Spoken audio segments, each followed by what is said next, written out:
اتكلم زي المصريين.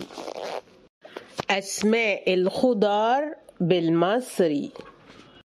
كرنب كرنب، خيار خيار، بصل أخضر بصل أخضر، جزر جزر، بنجر بنجر، بطاطس بطاطس، قوطة قوطة أو طماطم، بتنجان بتنجان، فلفل ألوان فلفل ألوان، فلفل رومي فلفل رومي، أرنبيط أرنبيط، قرع عسلي قرع عسلي، بسلة بسلة، توم توم، بصل بصل، سبانخ سبانخ، خس خس، بطاطا بطاطا، لفت لفت، كوسة كوسة، خرشوف خرشوف،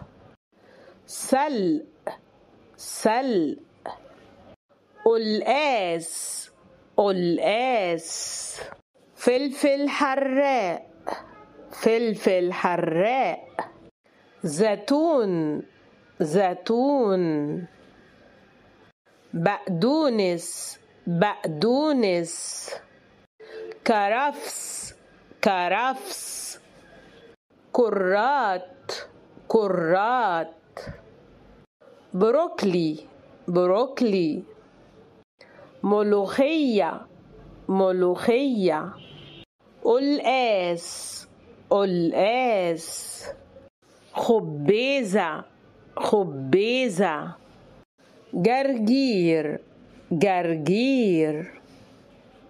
ورق عنب ورق عنب، ذرة ذرة، نعناع نعناع، ريحان ريحان، بامية بامية، فاصوليا خضراء فاصوليا خضراء،